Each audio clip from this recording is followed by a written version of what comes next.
Hello everyone, আসসালামু আলাইকুম। আপনারা সবাই কেমন আছেন? আশা করি ভালো আছেন। তো যে যেখান থেকে দেখতেছেন লাইক কমেন্ট শেয়ার করবেন, আমার জন্য দোয়া করবেন। আমার ইউটিউব চ্যানেলকে লাইক সাবস্ক্রাইব করে দিবেন, বেল আইকনটি বাজিয়ে দিবেন।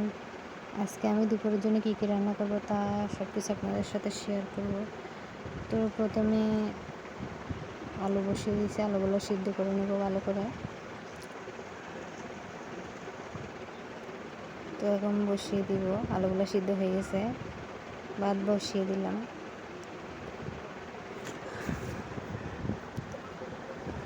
আলুগুলো সুন্দর করে ভালো করে গেলে নিব। তো আমার ভাত হয়ে গেছে, এখন বসিয়ে দিলাম কড়াই। এখানে আমি আজকে শাক ভাজবো, শাকগুলো ভেজে নিব। তো আলুগুলো আমি সিদ্ধ করে ভালো করে গেলে নিয়েছি। এগুলো দিয়ে আলুর ভর্তা বানাবো, তারপরে আলুর ডাল বানাবো। তো আজকে আমি কী কী বা কেমন কেমন করে করি সবগুলো আপনাদের সাথে শেয়ার করব। তো দেখতে থাকুন আপনারা।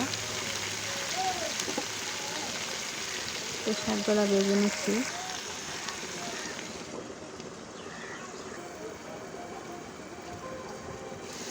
তো দেখেন কেমন হয়েছে, আমার শাক ভাজা শেষ। এখন আমি বেড়ানো হইতে বেড়া রান্না সরা ধরি করব গেলাম দে আলুর মোবাইল ডাল। টিভি বু তো আলুগুলো আমি কেটে নিয়েছি, তার সাথে উপকরণগুলো কী কী লাগবে সেগুলো আমি কেটে নিয়েছি। এখন দিয়ে দিলাম তেল। তেল গরম হয়ে গেলে এখন দিয়ে দিব পেঁয়াজ কুচি। একটু নেড়ে ছেড়ে নেব ভালো করে।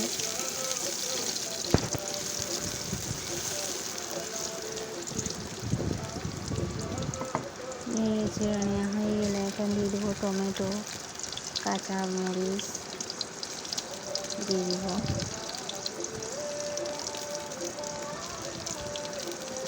তো এখানে কিন্তু আমরা লাল মরিচ আর ব্যবহার করব না, মানে গুঁড়া মরিচ।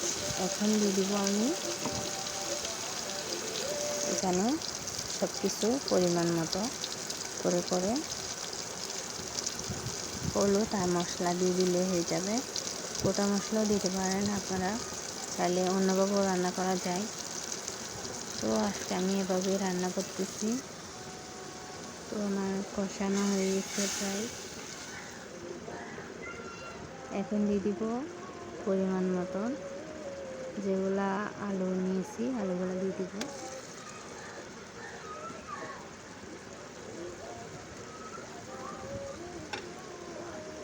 তো আমি আগে থেকে আলুগুলো গেলে নিয়েছি।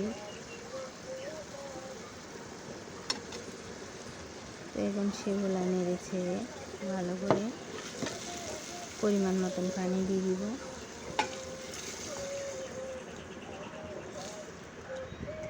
তো এখন অল্প পানি দিয়েছি, বাসায় কারেন্ট চলে গেছিলো, ওই জন্য কষানোর পর আবার পানি দেওয়া হয়েছে, আপনাদেরকে দেখানো হয় নাই। আবার পানি দিছি, সেগুলো দেখানো হয় নাই, কারেন্ট চলে গেছিলো। তো একটু পরে আবার আসছিল, ততক্ষণে আমার রান্না প্রায় শেষের দিকে। তো এখন দিয়ে দিলাম ধনেপাতা আর গোলাপ পাতা, পরিমাণ মতো লবণ দিয়ে দিব। আমার রান্না শেষ। এখন আমি কি করব, দুপুরের জন্য করতেছি রান্নাগুলা। তো এখন এখানে অল্প পরিমাণ শুকনো মরিচ দিয়ে দিলাম, আলু ভর্তার জন্য যেটা করছি সেটা, যাতে একটু খুশবু খুশবু হয় আর কি। শুকনো মরিচ দিলে একটু ভালোই লাগে আলুর ডালে। এখন আমি ভর্তা করে নেব, সবগুলো উপকরণ দিয়ে করে নেব। তো আমার ক্যামেরাটা সরে গেছিলো, এই জন্য দেখা যাচ্ছে না আমাকে ভালো করে।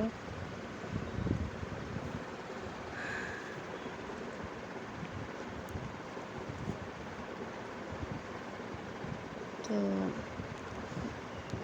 আমার মাখানো প্রায় শেষের দিকে। এখন লবণ দিয়ে দিব স্বাদ মতো, আর একটু মেখে নিব, তারপরে তেলে দিয়ে দিব।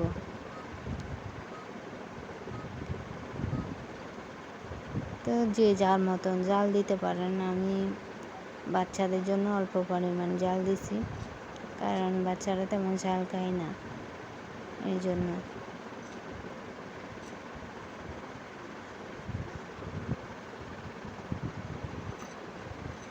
তো হয়ে গেছে। এখন আমি ডিম ভেঙে নিব, ডিম ভেঙে মিক্স করে নিব। লবণ দিয়ে দিলাম, হলুদের গুঁড়া, কাঁচামরিচ আর পেঁয়াজ। তো আমার মাখানো হয়ে গেছে ডিম।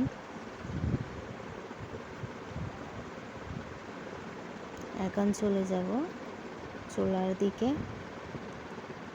আমি কিন্তু হাঁড়ি বসিয়ে দিছি। এখন দিয়ে দিব তেল।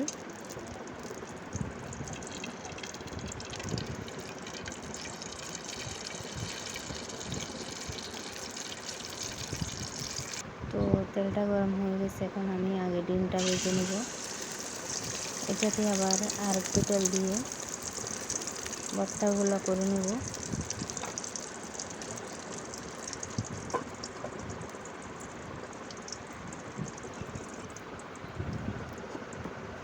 তো এই এক পাশে হয়ে গেছে, এখন আর এক পাশে আমি উল্টিয়ে নিব।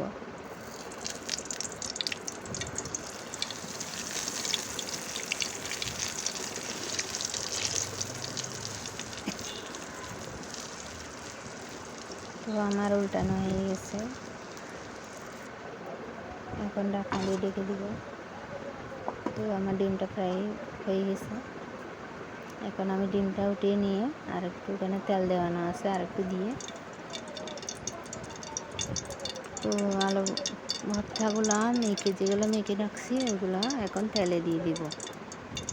উল্টিয়ে পাল্টিয়ে নিয়ে নিব ভালো করে ভেজে।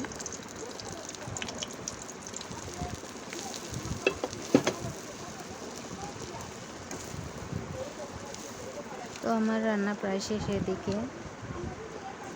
তা আপনারা চাইলে একটা ইউটিউব চ্যানেল খুলতে পারেন। ইউটিউব চ্যানেল খুলে রান্নার কাজ তো বাসায় রান্না এমনিতেও করেন, সেগুলো সবার সাথে শেয়ার করবেন, ভালো ভালো রান্না করবেন, করে ইউটিউব চ্যানেলে খুলে দিবেন।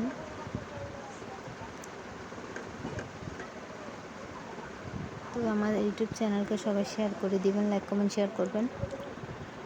তো দেখেন দেখতে কেমন হয়েছে। আমি উল্টিয়ে নিছি। এখন আমার রান্না শেষ। তো এখন কমপ্লিট। দেখেন আলু ভর্তা, ডিম আর শাক। বাচ্চাদেরকে দিয়ে দিছি, এটা আমার জন্য নিয়েছি, তা আপনাদের সাথে শেয়ার করলাম।